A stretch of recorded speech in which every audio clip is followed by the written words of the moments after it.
Direct News TV. November 15, 2023. Informed solidarity, why thousands hit Kerala streets for Palestinians.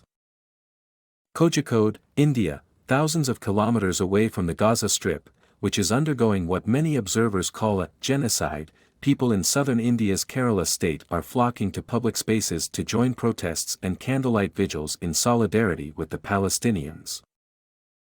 More than 11,300 Palestinians, half of them children, have been killed in Israeli airstrikes and ground attacks on Gaza since October 7 when Hamas, in an unprecedented move, entered Israel and killed 1,200 people, according to official figures. Israel's unrelenting and disproportionate killing of civilians and siege on hospitals providing critical care has outraged people across the world, with dozens of solidarity marches held for more than a month now.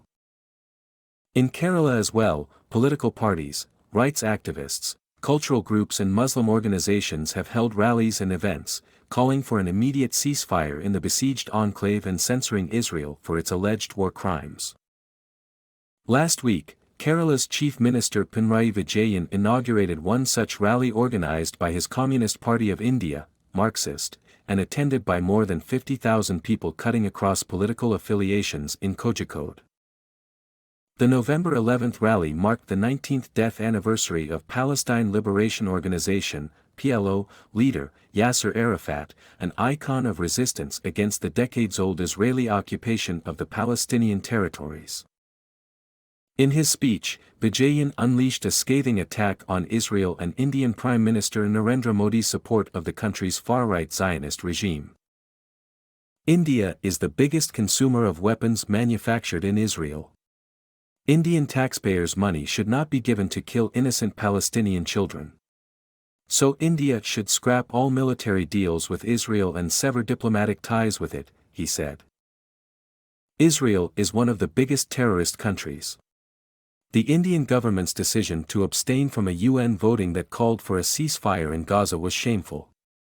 The Zionist bias of the current rulers of India was not a surprise at all, he added. In response, K. Surendran, the Kerala state president of the right-wing Bharatiya Janata Party, BJP, dared Vijayan to condemn Hamas. Only bearded Malavis, Muslim preachers, were present on the dais at the Communist Party of India, Marxist, rally. This has raised doubts among people that the left-wing party has changed its name to the Communist Party of Malavis, he told reporters. On October 26, Kozhikode also saw the biggest ever Palestine Solidarity March in India, as more than 200,000 people rallied after the regional party, the Indian Union Muslim League, asked them to hit the streets to oppose the war on Gaza. The Indian National Congress, the main opposition party in the southern Indian state, has also announced a solidarity rally on November 23. Informed society's solidarity. So what makes Kerala so sensitive to the Palestinian cause? The Palestine issue garners widespread support in Kerala because of the historical connections between the region and West Asia, particularly the Arab world, KMCT, former professor of international relations at Mahatma Gandhi University in Kerala's Kottayam town, told the press. CT said the migration from Kerala to the Gulf beginning in the early 1980s exposed them to the struggles of the Palestinian people, leading to a natural sympathy for their cause.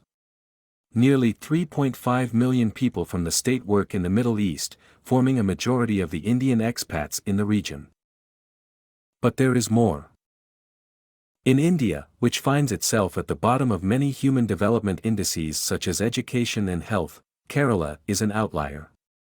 Its Human Development Index at 0.792 is the highest in India. According to the 2011 census, Kerala's literacy rate stood at 93.91%, as opposed to the national rate of 74%. Long before the Gulf migration began, public intellectuals in Kerala had been following the socio-political developments in the tumultuous Arab world. One such intellectual was Vakam Muhammad Abdul Qadir Malavi, founder of Swadeshabamani, the Patriot, newspaper way back in 1905. An expert in West Asian politics, He used his newspaper to educate people about issues concerning Palestine and other parts of the Middle East. Such efforts apparently resulted in the publication of the first Malayalam book on Palestine in 1930. Written by journalist and socio-political observer Muhammad Kanu, the book, titled Palestine Prashnam, The Palestine Problem, was published 18 years before the formation of Israel and 49 years before Edward Said wrote The Palestine Question in 1979. M. V. Bigelow, chairperson of the Center for West Asian Studies at Mahatma Gandhi University, told the press. Palestine Prashnam, using historical documents, reveals how Britain used Palestine, a former colony, for political gains. The author Kanu was also a member of the editorial board of another newspaper, Al Amin, founded by Congress leader Muhammad Abdur Rahman. Kerala provides an ideal platform for international political discourses. What we are witnessing in Kerala now is an informed society's solidarity with the Palestinian cause, said Bigelow. In addition, journals published by ideologically opposed Muslim groups in the state also educated the community about Palestine.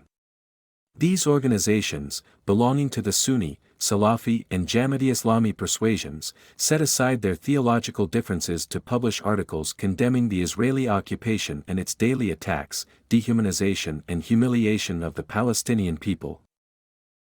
This helped their followers understand the gravity of the issue, author and political observer Majib Rahman Kinnaler told the press. Not a Muslim issue, but that didn't mean Palestine was a Muslim issue in Kerala, where 27% of its 35 million people are Muslim, nearly twice the national average at around 15%, according to the last census conducted in 2011. Christians constitute 18% while Hindus form the majority at around 55%. Palestine, however, remains a non-divisive issue in the state, mainly due to an unambiguous stand on it by its prominent political parties, the Indian National Congress, its closest ally the Indian Union Muslim League, and the Communist Party of India, Marxist. All these parties have criticized the federal Hindu nationalist government, led by Prime Minister Narendra Modi's Bharatiya Janata Party, BJP, for supporting Israel and abstaining from a recent United Nations vote calling for a ceasefire in Gaza. In his social media posts and speeches, Modi has repeatedly called Israeli leader Benjamin Netanyahu a close friend, while his government has built close business and strategic India-Israel ties.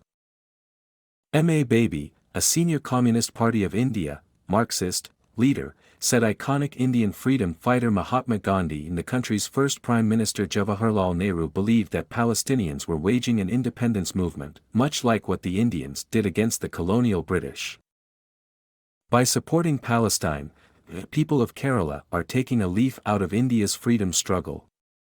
Modi might have conveniently forgotten the sacrifices of our tallest leaders, but we would continue to emulate them, he told the press.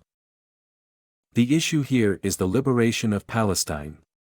It is not a Muslim issue at all. The Indian Union Muslim League's Panikat Syed Sadiq Ali Shihab Dangal said only the wicked minds would see the Palestinian struggle as a Muslim issue. People from different faiths live in Palestine and they are engaged in a fight for their land. We stand by them. Religion is not an issue here.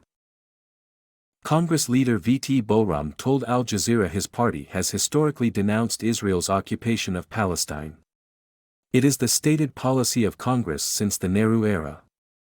Hence we vehemently oppose Narendra Modi government's decision to support Israel in the ongoing war, he said. In the past decades, the people of Kerala had come out in support of Nelson Mandela in his fight against South Africa's apartheid regime or the people of Vietnam in their war against the United States and France. The state sent millions of tons of food and medicine to Cuba when it was put under sanctions by the U.S. in the early 1990s. During the U.S. invasion of Iraq in 2003, the state witnessed several anti-war rallies. In fact, Arafat remains one of the most revered personalities in Kerala. In the 1950s and 1960s, photos of Yasser Arafat adorned the walls of many Communist Party offices in Kerala, along with Karl Marx and Frederick Engels. It showed that the people of Kerala's strong anti-imperialist stand, Bigelow told the press. My name is Kingsley. Please like, share, subscribe and hit that notification bell so you can be the first to be notified whenever we post. You won't regret it.